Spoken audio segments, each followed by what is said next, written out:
dewa-dewa orang Sumeria dulu kan. Betul. Sejarah kalender. Itu ternyata udah lu bahas juga. Udah. Keren. Susah lagi itu. Iya, banyak ya. Nyusun ini gimana ya biar simple tapi masih ini itu berarti cukup susah. lu udah tahu kenapa bulan Januari, Februari tiba-tiba ada Oktober, September. Iya. Dulu kan nggak ada. Dulu kan bulan tuh dimulai dari Maret kalau nggak salah. Oktober artinya 8 malah sekarang jadi bulan 10. Artinya kan okta jadi bulan 10. Karena itu karena ada 2 bulan yang ditambah kan. Iya, betul. Itu udah dipelajarin. Nah, terakhir tuh ngobrol sama Ustadz Felix kita bahas sejarah orang Palestina. Oke. Terus nggak lama dari situ selang seminggu ada yang DM bener. Oke. Mungkin ya akunnya Ustadz Felix lagi. Lu kan bahasnya sejarah orang Israel mulu. Coba dong bahas orang Palestina gitu-gitu. Benar lagi, ini ada lagi nih kejadian. Cuma sekali-sekali biar doi bertanggung jawab kan. Gua lagi suruh tanggung jawab. Jadi udahlah bahasnya bareng Ustadz Felix aja lah buat ini. Jadi kita bahas coba sejarah orang Palestina. Sebenarnya mereka tuh dari mana sih? Ya, aku pernah juga coba untuk lakukan beberapa riset kecil lah tentang Palestina tuh dari mana ya. Yang aku dapat ternyata ini masuknya jauh ke ujung daripada zaman Bronze Age. Jadi zaman tembaga. Jadi ujungnya itu ada yang lu pernah bahas, ada masa-masa kehancuran bumi itu lo bro. 536. Iya, tapi ini bukan 536. Iya, kalau 536 kan mendekati Rasulullah lahir kan ya. Kalau ini jauh sebelumnya minus 1200-an. The collapse 3300 Bronze Age. 3300 sampai 1200 ujungnya. Ya. Nah, N-nya itu ada satu kejadian yang ngeri banget. Jadi di situ sejarawan mencatat tiba-tiba ada banyak data hilang. Ada banyak data hilang dan menyeluruh. Jadi orang-orang bilang ini kayak satu fenomena umum gitu maksudnya. Kayak tiba-tiba data hilang, loncat, kemudian peradaban. Void Century kalau di One Piece. Betul, iya Void Century. Tapi ini mereka bilang di sini nih mereka perkirakan karena paceklik udah biasa lah ya. Paceklik karena perubahan alam dan segala macam udah biasa. Perang itu udah biasa. Tapi yang satu yang di highlight itu ada kemunculan namanya Sea People. Ini ada data-data sea laut. Iya, orang-orang laut. Sea People. Jadi bukan manusia ikan ya, bukan. Jadi sea people. Jadi kemunculan orang-orang dari laut yang merajai laut Mediterania, ngabisin seluruh peradaban. Kaget juga aku nih ketika ngeliat kayak gini-gini. Jadi kayak kemunculan banyak orang-orang laut yang dia tuh pergi kemana-mana dan ngabisin seluruh peradaban. Dan ada satu sea people ini, ada satu grup, mereka julukin diri mereka namanya Peleset. Nah, Peleset ini mau naklukin Mesir, bayangin lu. Jadi ada ini orang-orang ini mau naklukin Mesir gitu loh, maksud naklukin satu kerajaan besar. Berarti gini, si people ini kan mereka terdiri dari beberapa kelompok ya. Salah satunya namanya Peleset. Nah, dan si people ini yang paling dekat ya, kata mereka adalah orang-orang Yunani, keturunan Yafit. Yafit. Jadi Sem, Ham, Yafit kan 3 anaknya Nuh. Nah, Yafit ini kan ganas nih. Salah satunya lu juga keturunan Yafit lu. Iya, Indonesia setengah Yafit, setengah Ham. Cina Yafit, Turki Yafit, Rusia Yafit, hampir seluruh Eropa Yafit, Attila the Hun itu Yafit. Asia Tenggara Yafit tuh berarti. Mongol Yafit. Ya'juj dan Ma'juj mungkin Yafit. Oke. Nah, jadi keturunan Yafit ini merajalela di mana-mana. Si people ini salah satunya nyerang Mesir. Kalah. Menurut beberapa data setelah kalah mereka dipindahkan ke perbatasan daripada Mesir yang waktu itu ada di Gaza. Nah, menghunilah orang-orang di sini, orang-orang Peleset, bersamaan dengan orang-orang Kanaan yang pada saat itu Kanaan udah banyak hancur. Kanaan gabung sama, jadi Peleset sama Kanaan ini gabung jadi Filistin. Dari kata-kata Peleset itu. Nah, jadi Filistin dalam arti yang ancient itu adalah gabungan orang-orang Peleset sama orang-orang Kanaan ini. Nah, itu Peleset, Filistin. Jadi Filistin itu. Jadi gabungan orang-orang ini dan mereka mendiami di daerah itu dan mereka bentuk banyak sekali kota-kota. Nah, itu awalnya tuh ceritanya. Sebelum jadi negara Palestina. Nah, kaum Filistin ini gabungan Kanaan sama orang-orang Peleset yang kemudian memang jago perang ini, mereka ini akhirnya mendiami di daerah Sinai sampai ke Gaza. Dan akhirnya menurut beberapa sumber, sekali lagi kita nggak pasti ya, karena kalau kita bicara ini kan kita bicara benar-benar sumber ya. Yang sumber yang kita dapat bahwasanya mereka ini yang disebut dengan orang-orang, bisa jadi ya orang-orang Amalik, yang dikatakan orang-orang yang mulai memerangi pertama kali kaum Nabi Musa ketika Exodus, ketika pergi dari Mesir ke tanah terjanji. Kalau di dalam Al-Quran kaum Jabbarin sama ya, kaum yang keras perlawanannya, yang kaum perang lah kira-kira begitu. Nah, setelah kemudian mereka itu perang dan kemudian mereka kehilangan wilayah, akhirnya didiamilah sama Israel itu, Bani Israel. Nah, gitu. Nah, ketika orang-orang Peleset tadi menyerang Mesir, ya. Posisi Bani Israel tuh di Mesir berarti waktu itu? Posisi Bani Israel waktu itu, jadi menariknya gini, dikatakan bahwasanya Peleset itu muncul akhir daripada Bronze Age, berarti 1200-an. 1200 berarti itu sudah Exodus.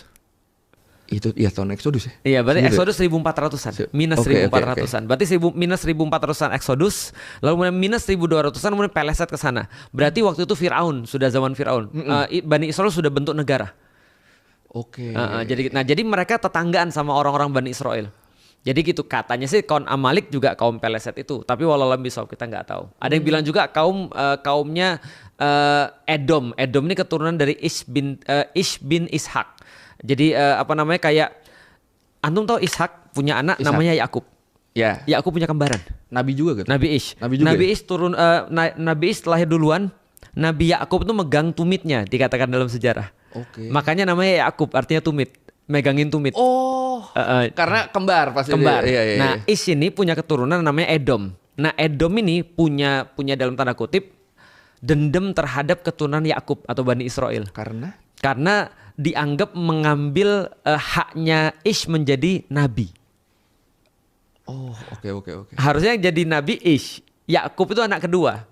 Tapi ibunya lebih senang pada Yakub. Akhirnya jadi. Tapi ini sekali lagi ya bukan cerita Al-Quran ya. Ini cerita Bani Israel. Referensi sejarah. Nah, akhirnya kemudian mereka ketika tuh dengan satu dan lain hal akhirnya yang jadi adalah Yakub. Maka mereka sangat punya dendam terhadap anak-anaknya Bani Israel. Anak-anaknya Yakub. Nah, jadi akhirnya mereka ketika Bani Israel datang keluar dari Mesir, mereka nyerang. Itu referensi yang lain. Tapi emang Yakub itu nabi dari Bani Israel pertama apa? Enggak kan? Kalau Yakub itu adalah justru bergelar Israel, maka anak-anaknya namanya Bani Israel. Karena dia yang Israel. Dia Israel. Kalau nabi dari Bani Israel pertama berarti Yusuf. Gitu. Maksudnya nabi Israel pertama berarti kan? Iya, Israel pertama Yakub, betul. Makanya dari situlah dimulai dibencinya tuh ya sebenarnya. Benar, karena dia saling berantem. Nah, Peleset di situ, lalu Filistin jadi tetanggaan sama Israel. Ketika dihabisin Israel Utara dan Yahudi Selatan, jadi kan kepecah dua Bani Israel. Pertama kerajaan Israel, dua kerajaan Yehuda. Nah, dua-duanya dihabisin sama Assyria sama Babilonia. Peleset masih di situ, Filistin tuh masih di situ, masih stay di situ. Nah, yang menjadi perubahan besar yang harus diingat sama teman-teman sepulang sekolah ini adalah ketika terjadi pengusiran Yahudi besar-besaran pada tahun 135. Jadi kita loncatnya agak panjang nih. Dari sebelum Masehi 1400-an 1400 ke 135 Masehi. 135 Masehi. Pada saat itu wilayah itu namanya Yudea. Yudea karena kenapa? Karena yang tinggal adalah orang-orang keturunan daripada Yehuda. Maka namanya Yudea. Orang-orang yang tinggal di Yudea namanya Yahudi. Jadi perpindahan antara Bani Israel menjadi Yahudi doang. Tapi sebenarnya di lokasi yang sama kan? Di lokasi si Peleset itu tinggal dulu. Betul, namanya Yudea. Jadi Yudea. Nah, Yudea ini ribut mulu, bro. Jadi mereka ini adalah kayak orang-orang zaman sekarang, mereka sok bener. Itu kan ya, yang lain disalah-salahi. Aja berarti lo suka so bener tuh komen-komen galak lu Yudea banget lu. Iya, jangan-jangan ada gennya tuh, jangan-jangan tuh. Galak kalau komen, merasa paling benar sendiri. Dulu gak ada sosmed aja. Orang bahas dinosaurus diraguin keislamannya. Iya. Iya kan. Nah, ini rese-rese nih Yudea. Iya, rese-resenya tuh mirip banget tuh. Nah, lama-lama ketika rese bikin pemberontakan. Namanya pemberontakan Bar Kokhba. Nah, besar sekali pemberontakan ini. Lalu kemudian orang-orang kaisar dari Romawi namanya Hadrian mengatakan it's enough, cukup. Kalian nggak boleh lagi pemberontakan. Kalian nggak boleh lagi tinggal di sini. Diusirlah mereka semua. Daerah Yudea diganti menjadi nama aslinya Syria Palestina. Syria Palestina. Syria diambil dari kata Assyria. Palestina berasal dari kata Peleset itu. Nah, itu jadi wilayah Syria Palestina. Kotanya diganti dari Yerusalem menjadi Aelia Capitolina. Itu zaman Roma berarti. Zaman Roma 135. Dan seluruh Yahudi di-ban, nggak boleh masuk lagi. Sampai Umar datang baru mereka boleh masuk. Sebenarnya ini malah Umar ya yang di sini. Itu dia tuh. Jadi Umar itu ya, aku agak ini juga sih. Materi Itiba kemarin nih sebenarnya. Iya, aku agak kesel juga sih sebenarnya. Bukan kesel sama Umarnya ya, kesel sama kenyataannya. Karena Umar pada saat itu ketika dia nerima kunci, pendeta Sophronius bilang begini, Umar ada satu syarat, kami mau nyerahin kunci kepada engkau. Syaratnya adalah kamu tidak boleh mengizinkan orang Yahudi balik lagi ke sini. Udah disebut tuh sebenarnya. Disebut. Umar bilang saya nggak bisa. Karena ini kota bagi semua. Saya harus berlaku adil. Saya harus berlaku adil pada semua. Yahudi boleh masuk. Makanya seluruh Yahudi bisa masuk lagi pasca Umar membebaskan Baitul Maqdis. Nah, tetap namanya Filistin. Karena di zaman Rasul Filistin sudah menjadi nama semenjak 135 kan ya dari Hadrian. Nah, tapi berarti kan gini nih. Kan kalau sejarah modern taunya kan Israel tuh kan dari korban-korban Holocaust dulu yang datang kan. Mereka datang. Sedangkan ini kan Umar kan udah membebaskan kan di zaman beliau tuh. Iya, 637. Nah, berarti orang-orang Palestina sekarang kan keturunan Yahudi yang Umar itu dong. Itu dia. Itu penelitian banyak banget. Aku tuh merinding ketika ngeliat itu. Ternyata penelitian dari tahun 2007, 2010, 2012, 2020, 2021 dan segala macam. Semua penelitian gen itu mengatakan bahwasanya mereka punya gen ancient Jewish. Orang-orang Palestina sekarang justru. Jadi mereka lebih Yahudi daripada orang Yahudi Amerika yang pindah ke sono. Yang di Israel sekarang. Jadi mereka bilang ini adalah tanahnya orang Yahudi. Ya itu yang lu bicarain itu. Orang Yahudi semua itu. Berhak emang orang. Ya karena kan kalau logikanya kan ya mereka udah masuk dari Umar datang tuh. Terus mereka menetap di sana. Ini orang-orang sedangkan Yahudi yang nggak sempat pulang mungkin karena udah terlanjur jauh itu mereka yang mungkin nanti ya jadi ini kan. Betul. Ya berarti kan orang-orang Palestina nih darah itu lebih kental ya, darah Yahudinya lebih kental daripada orang yang mengaku Yahudi sekarang. Benar. Dan lu jangan lupa loh, ketika masanya kekhilafan Umayyah setelah daripada Khulafaur Rasyidin, itu sekitar 70% kalau aku nggak salah Said, itu 70% yang ada di wilayah Syam itu bukan Muslim, Kristen. Jadi 70% itu Kristen. Jadi kita tuh minoritas yang waktu itu adalah memimpin mayoritas. Iya. Jadi artinya di sana tuh juga banyak orang-orang Kristen sampai sekarang, gitu maksudnya. Dan mereka adalah darah Yahudinya gitu maksudnya. Jadi kalau dikatakan Yahudi yang beneran siapa, ya tes gen lah. Itu menarik sih. Ini buat judul mancing banget nih. Orang Palestina adalah Yahudi asli. Betul. Tapi kan orang Palestina lebih Yahudi daripada Yahudi. Iya. Itu penelitiannya ada dan emang kan yang ada. Nah ini sebenarnya hal-hal yang suka gue omongin sama Ustadz Felix terus. Kapan mau bahas ya? Takut. Tapi emang ada penelitiannya, Tat. Petinggi-petinggi Israel sekarang itu kan sebenarnya mereka adalah orang-orang kebanyakan Eropa Timur. Betul. Yang convert. Ya sebenarnya nama aslinya nggak ada Yahudi-Yahudinya dan nggak lahir di situ. Misalnya kita mulai dari yang paling terkenal dulu deh. Benjamin Netanyahu. Itu ternyata nama aslinya Benjamin Milekowski. Dari Polandia. Milekowski ya? Iya, nggak ada tuh Yahudi-Yahudinya. Itu kayak orang jualan narkoba kayaknya ya. Ini ya apa ya tukang pukul di film yang orang Rusia gitu, Milekowski gitu. Terus yang paling terkenal lagi misalnya Ariel Sharon yang kemarin. Yang sebelumnya. Nah itu ternyata nama aslinya Ariel Sheinerma. Kayak dari makanan Belarus. Belarusia. Temennya ini ya Ukraina ya, Belarusia ya. Iya benar, temannya Ukraina. Terus yang terkenal lagi misalnya Golda Meir. Itu ternyata nama aslinya Goldy Mabovich. Semuanya Rusia ya? Semuanya kalau beliau Ukraina. Jadi ada yang tadi ada Poland, ada Ukraina, ada mana lagi Belarus. Golda Meir. Terus satu lagi deh misalnya Moshe Sharet. Itu prime minister juga kan? Itu nama aslinya Moshe Shartok. Jauh amat ya. Ukraine. Jadi kayak ini emang yang sekarang ngaku-ngaku penduduk asli itu sebenarnya bahkan harus ganti nama ya. Iya, mereka justru orang-orang yang kebetulan menganut agama Yahudi di Eropa Timur waktu itu, orang-orang yang convert, terus mereka terpersekusi lah ya. Akhirnya mereka pulang ke sini ngaku-ngaku orang asli. Iya, aku bisa jadi Felix Ben Iwan. Kan bapakku Iwan namanya. Iya, udah Cina Yahudi lagi. Dua kekuatan menyatu ya. Bahaya banget ya. Menyatu. Nah, ini kan fakta ini sebenarnya saya yakin banyak orang kita yang nggak tahu, Tat. Iya, dan lucu banget kan. Iya. Maksudnya ketika dia dipanggil dengan nama aslinya kan orang bahkan nggak tahu itu apa. Itu kan nama Polandia, itu kan nama Belarus malah jadi gitu kan. Terus saya jadi ingat ini video kemarin si Hasan JR ya kalau nggak salah ya. Udah lihat belum? Ibu-ibu senam pakai baju. Aku bener-bener speechless. Bahkan kalau aku ketemu ibu itu aku nggak tahu mau ngomong dari mana. Iya, terusnya ketika kan ada tuh ditanya kenapa ibu pakai baju itu, dibilangnya Karena Bani Israel tuh banyak disebut di Al-Quran 40 sekian kali emang kalau nggak salah kan. Iya, syaiton lebih banyak disebut. Sedangkan Palestina nggak ada disebut, kata dia. Balik lagi Bu, ini seperti teori saya yang dinosaurus tadi. Emang pas Al-Quran turun, negara Palestina emang belum ada Bu. Kalau Israel emang kebetulan namanya mirip sama Bani Israel. Emang betul. Belum ada Bu namanya. Cuma kan di situ terus ada disebut Baitul Maqdis di Al-Quran.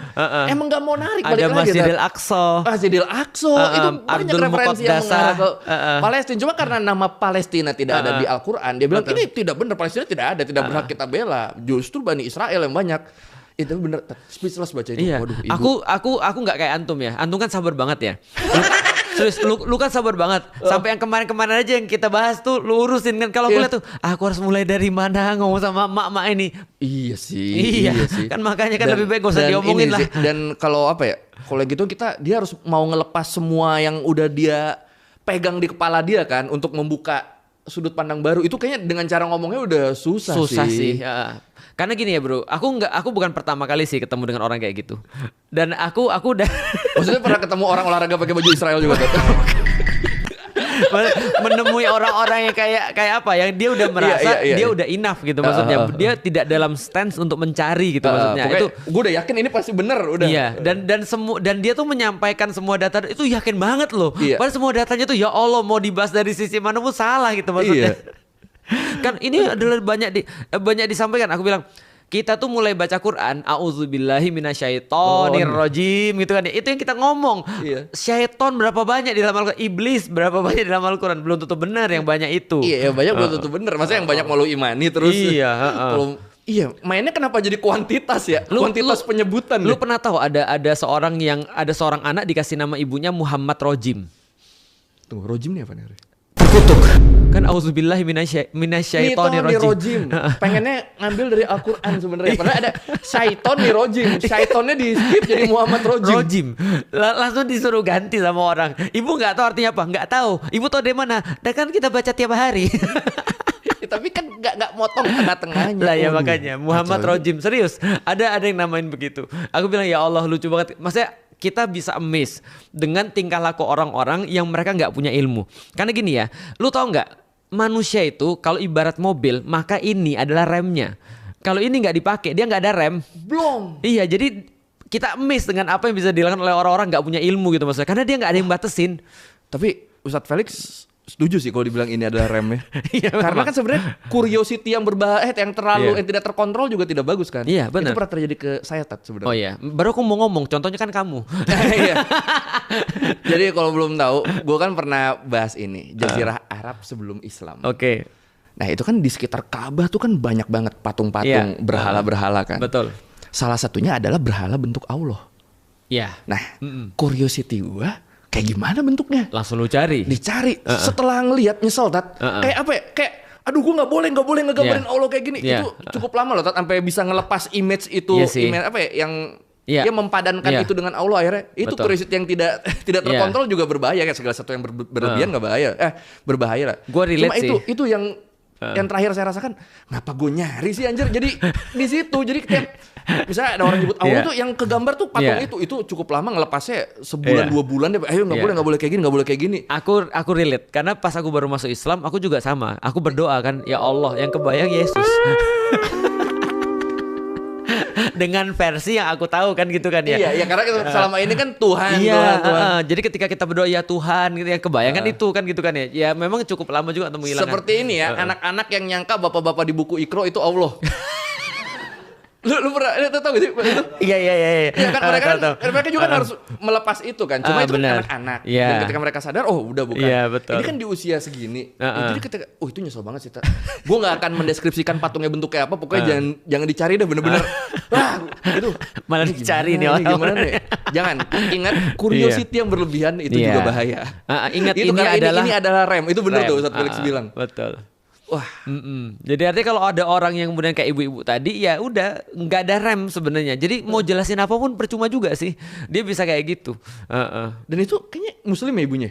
Muslim gak sih? Kayaknya sih ya dari percakapannya itu. Enggak sama ini, kayaknya kan pakai kerudung ya di kerudung-kerudungan. Kerudung-kerudungan ya. Itu pede banget lagi jelasinnya udah bawa-bawa Al-Qur'an. Makanya kan kalau kita lihat dalam video itu ya, yang membuat aku putus asa adalah sudah sejauh itu gitu maksudnya. Iya. Jadi omongannya tuh aku udah tahu sedalam apa problematika itu, aku udah tahu gitu maksudnya. Jadi aku bilang kalau aku memilih kayak orang, silakan ibu senam aja. Cuman aku tinggal lapor polisi aja sih sebenarnya. Karena kan secara aturan kan nggak boleh kan. Nggak boleh. Biar polisi yang menyelesaikan dengan aturan wewenang, bukan agama. Iya. Gitu. Apa dia nggak belajar sejarah Indonesia juga ya? Tentang penjajahan, dia malah mendukung penjajah sekarang gitu. Kayaknya enggak sih dengan dia ngertiin. Orang dengan dia ngitung kuantitas penyebutan di Al-Qur'an juga berarti enggak sih. Kayaknya dia nggak peduli sih. Sama kayak orang-orang barat ya. Orang-orang barat kan kadang-kadang ngasih analogi sederhana. Lu nonton Star Wars, lu berpihak pada Resistance. Ya kan? Lu nonton apa lagi? Lu nonton film Runner, lu berpihak pada Resistance. Lu nonton film apa lagi? Avatar. Dan lu bener-bener Avatar biru. Okay. Lu bener-bener berpihak pada orang-orang biru itu ya, yang diperangi itu. Kok tiba-tiba lu nonton di TV lu, tiba-tiba lu pihak Israel, nggak nyambung. Iya. Gitu. Oh iya ya. Karena balik lagi kalau kita nonton kita dianggapnya mihak jagoannya. Ada penjelasannya bagus sih kalau lu mau bahas tentang white supremacy. Aku tahu ini. Jadi bener-bener kita tuh dari kecil udah dididik untuk bener-bener mengutamakan orang-orang putih, kulit putih. Jadi namanya white supremacy dan propaganda white supremacy ini bener-bener masuk dalam perkara-perkara paling kecil. Jadi ini dibahas kemarin sama Trevor Noah ya, yang komedian itu ya. Dia bilang kalau ada orang-orang Muslim atau orang-orang Arab, dia kemudian nembak, kalian langsung tanpa ragu bilang teroris. Kalau ada orang-orang kulit hitam berbuat sesuatu yang buruk, misalnya langsung dibilang ini adalah kejahatan kriminal geng, gitu kan ya, bareng-bareng. Tapi ketika ada kulit putih datang ke gereja, nembakin orang, kalian bilang ini adalah sebuah kriminal tertutup yang kebetulan dilakukan oleh orang-orang yang terganggu kejiwaannya. Terus dibilang, kenapa lu nggak bilang teroris? Nggak sampai ke situ sih. Ini terganggu aja kejiwaannya. Terus dia bilang, bukannya setiap teroris itu terganggu kejiwaannya? Iya. Iya harusnya. Tapi emang itu jadi double standard. Jadi double standard. Nah itu white supremacy. Sama kayak Ukraina. Lu lihat nggak kemarin ketika Ukraina yang dibangun sama media, mereka bilang begini. Inilah mangsa-mangsa keganasan daripada Rusia dan keserakahannya adalah orang-orang Kristen berkulit putih yang sama seperti kita. Tapi kalau begitu orang Muslim, mereka narasinya langsung beda lagi. Mereka layak mendapatkan itu. Memang ini orang barbar yang mereka tuh tidak ada pendidikan, tidak ada kebudayaan dan segala macam. Ya itulah white supremacy. Dan ini terkait perang Rusia Ukraina ini juga agak kocak sih. Orang kalau nonton konten saya ngebahas tentang itu, sikap yang mereka ambil adalah tergantung durasi nontonnya sampai mana. Gue bisa tahu tuh kalau bilang lu terlalu mihak Ukraina, lu antek Amerika 3 gitu. menit berarti. Iya, tapi kalau lu terlalu Rusia, ini agak panjang tapi yang depannya lupa nih kayaknya. Jadi dijudge itu macam-macam, kadang dijudge antek Amerika, kadang dijudge terlalu mihak Rusia, padahal lu kan Yahudi. Palestina, gen aslinya. Yahudi kan gak ada masalah. Gen aslinya, iya. Emang apa ya? Kan attention span manusia kan makin kesini makin turun kan, apalagi dengan konten-konten yang durasi pendek gitu. Benar. Kan umur kreator durasi panjang tuh kan emang makin terancam sebenarnya kan.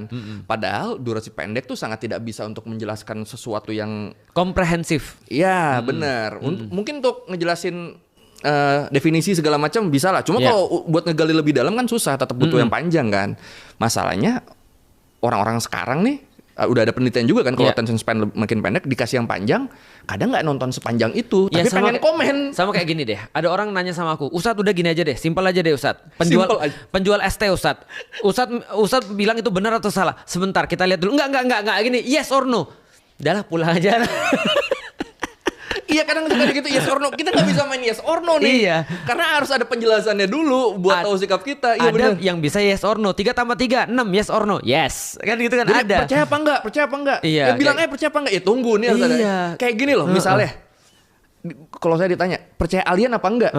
Nggak bisa gue cuma bilang gue percaya enggak. Iya. Karena kita apa? Definisi alien apa? Karena saya sampai sekarang termasuk orang yang tidak percaya alien dalam bentuk peradaban, betul, punya UFO segala macam. Tapi alien-alien lain kayak bakteri di Mars itu juga kan alien. Dan kita kan juga alien. diturunkan ke bumi. Kita kan bukan penduduk asli. Homo sapiens tuh alien. Penduduk asli tuh Neanderthal. Iya. Hominins itu adalah hominins, alien. Iya, kita juga. betul. Ya jadi itu makanya kalau percaya alien apa enggak? Tunggu nih, gue nggak bisa main percaya nggak percaya iya, enggak. Harus definisiin dulu. Nanti kalau gue bilang percaya dianggapnya gue percaya alien yang di film yang punya itu. Ya udah sederhana aja. Lu kalau percaya dinosaurus lu nggak percaya Quran, iya atau enggak? Iya. Lah gimana dia yang buat pertanyaan sendiri kita suruh jawab? Iya, kayak ini lama-lama kayak Mama Gufron kalau habis ngomong ya. Betul atau tidak? Selalu ada gitunya kan. Minta ini ya kan. Iya, minta konfirmasi, minta validasinya betul atau tidak. Kan orang bilang tidak, kan nggak mungkin. Nggak mungkin. Iya, betul-betul dulu aja deh jawaban ininya. Aduh. Tapi berarti kalau menurut Ustadz Felix, apa yang harus kita lakukan khususnya sebagai muslim nih agar minimal bisa mendekati kejayaan muslim di masa lalu dalam hal sains lah. Iya, menarik banget ketika Allah tuh memulai justru dengan Iqra. Allah tuh mulai agama bener-bener dengan tanpa komitmen. Oke. Jadi kayak kalau aku bayangin kayak gini ya, kalau kita pergi ke toko, lalu kemudian kita ngeliat-liat tiba-tiba ada yang datang lalu bilang ada yang bisa saya bantu, itu aku agak malas tuh. Bener loh. Kita malah kalau lihat di toko tuh ada nyari apa kak? Ini malah enggak nyari apa-apa. Dan mendingan dia cuma nanya gitu, dia nungguin. Iya. Kayak berharap ditanya gitu. Atau ini apa curiga gue maling? Iya kan. Kayaknya kalau lebih situ sih kalau lu. Iya sih. Kalau gue kan Cina. Iya bener. Double standar. China supremasi ada di sini. Chinese supremasi. Nah jadi kan ketika kita ditanyain, kita harus kayak komitmen, harus kemudian kayak ada konsekuensi, kita kan cenderung malas. Tapi Allah cuma berkata di dalam Al-Quran, Iqra bismi rabbikal ladzi khalaq. Allah kayak bilang, udah lihat-lihat dulu aja. Terserah kalian. Nanti kalau kalian oke baru datang ke sini. Ini kan kayak nggak ada komitmen loh di dalam dibebaskan Iqra. Ya. Coba lihat dulu aja. Fleksibilitasnya mungkin banyak. cocok. Mungkin cocok dan segala macam. Nah, artinya adalah Allah minta kita untuk benar-benar memanfaatkan conscious kita dan awareness kita dan curiosity kita untuk benar-benar kita nyari sendiri. Karena ada banyak hal, bro, yang kalau kita nggak nyari sendiri kita dikasih tahu itu mental. Nah itu di dalam Islam tuh. Nah berarti ketika di dalam Islam kita disuruh nyari sendiri, bahkan Allah tantang hata burhanakum, ayo bawa proof kalian supaya kita tuh benar-benar tahu. Gitu maksudnya, tahu dengan apa yang kita yakini gitu maksudnya. Nah sikap yang kayak gini akan memunculkan ke depannya adalah berhati-hati. Berhati-hati banget. Ada rem. Berhati-hati. Dia khawatir dengan pemahaman dia benar atau salah. Maka Imam Syafi'i yang sudah mencapai puncak keilmuan pada saat itu, dia berkata Syafi'i benar tapi masih mungkin salah. Pendapat saya benar tapi masih mungkin salah. Pendapat yang lain salah tapi bisa jadi benar. Nah itu adalah sikap orang yang belajar. Wah, kecuali lu nabi. Makanya itu lagi balik lagi. Bukan lagi. Nah, sayangnya bukan lagi. Jadi harus selalu menyajikan proof. Mau nggak mau karena bukan nabi. Dan problemnya adalah itu yang menjadi sesuatu hal yang menyebabkan kaum muslimin terpecah belah. Karena mereka mengangkat ucapan ulamanya menjadi ucapan seperti nabi. Nggak ada salahnya. Yang bertentangan dosa. Itu masalahnya tuh. Iya benar-benar karena ini kata siapa? Kata Ustadz ini. Kalau lu ngebantah berarti lu dosa, ngelawan Islam. Jadi padahal bukan nabi. Nah, itu. Karena Imam Syafi'i aja dia bilang kalau diri dia masih sangat mungkin salah ya. Karena dia manusia. Jadi sikap mental itu datang daripada pemahaman agama yang benar. Iya. Makanya menurutku ya, coba lihat ketika Rasulullah mendakwai para sahabat. Yang pertama kali didakwai adalah Abu Bakar. Khadijah. Dari kalangan laki-laki adalah Abu Bakar. Kita sempat bertanya-tanya kenapa Abu Bakar? Karena Abu Bakar dari awal udah mikir. Lu lihat gak sih Abu Bakar? Abu Bakar tuh punya banyak uang. Semua orang punya masalah datang ke dia karena nyari solusi. Berarti kan dia pintar. Gitu kan ya. Nah baru ketika Abu Bakar, baru kemudian orang yang terdekat, Ali. Ali umur 7 tahun udah pertanyaannya kritis, pintar juga. Baru kemudian Zaid, yang kemudian menjadi anaknya beliau untuk diajarin sedikit demi sedikit. Berarti sebenarnya kan dalam mengajarkan Islam di awal-awal pun sudah ada strateginya, Tat? Sudah ada strateginya. Ya kan ini Abu Bakar. Maksudnya nggak asal pilih ini Abu Bakar kenapa? Soalnya dia dekat sama gua, nggak cuma itu kan. Ada ini Abu Bakar karena dia gini. Ali karena dia gini. Betul. Nggak langsung kita langsung ngomong aja lah ke semua orang. Nggak langsung gitu kan. Katanya 4 orang ini adalah perwakilan daripada seluruh karakter manusia. Perempuan diwakili oleh Bunda Khadijah, lalu kemudian anak kecil atau anak muda diwakili oleh Ali, tokoh-tokoh atau orang dewasa diwakili oleh Abu Bakar, dan orang yang tidak punya kemerdekaan diwakili oleh Zaid bin Harithah. Wah ini baru tahu nih gue nih yang ini. Iya gitu, itu luar biasa tuh. Itu perwakilan. Nanti Khulafaur Rasyidin juga 4 perwakilan. Jadi beda-beda semua. Kalau kita kan sekarang ada koleris, sanguis gitu kan ya. 4 juga kan. Iya benar. Nah itu mewakili itu. Kira-kira itu ya. Kalau mau dimudahkan ya. Nanti abis ini sesat, mana ada itu di dalam Al-Qur'an. Coba sebutkan koleris di dalam Al-Qur'an. Capek deh. Iya. Tapi itu tadi itu balik lagi Iqra tadi itu. Iqra. Itu maknanya tidak coba baca. Ya. Itu gara-gara Ustadz Wimar ngomong gitu. Malam itu saya mendeklarasikan diri saya sebagai Wimarlisius. Wih. Itu. Udah mulai ya. Berarti bentar lagi antum akan memonetisasi seluruh ini keahlian antum. Enggak, sebentar lagi saya nyerang Panji. Bukan dari dulu lu udah nyerang Panji lu. Udah dari dulu kan lu nyerang Panji. Iya, sebenarnya itu sih message yang pengen gue sampaikan dengan Ustadz Felix adalah sains sama agama tuh beriringan, bukan bertentangan. Jadi dan karena kita bukan nabi, ketika kita membantah sesuatu ya kita tetap bawa proofnya. Ngomongnya jangan gitu, kita bukan nabi boy. Iya, namanya manusia bukan nabi boy. Caca gambar gue Cak. Gua kampleng ya. Iya.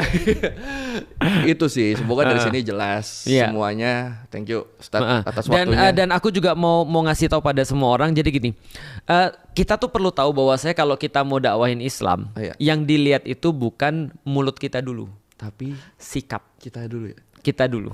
Nah artinya jangan sampai kita tuh merasa bahwa ketika kita sudah taruhlah yang kita yakin itu adalah sebuah kebenaran, taruhlah. Bukan itu yang didengar sama orang. Orang terlalu sibuk untuk ngelihat kita. Sampai-sampai kuping mereka tuh nggak sempet tuh dengerin apa yang kita omong. Nah artinya kalau sikap kita sudah nutupin apa yang kita omong, sampai kapanpun orang nggak akan terima. Itu kenapa ketika gue membahas yang sesuatu berhubungan dengan Islam, gue ngajak Felix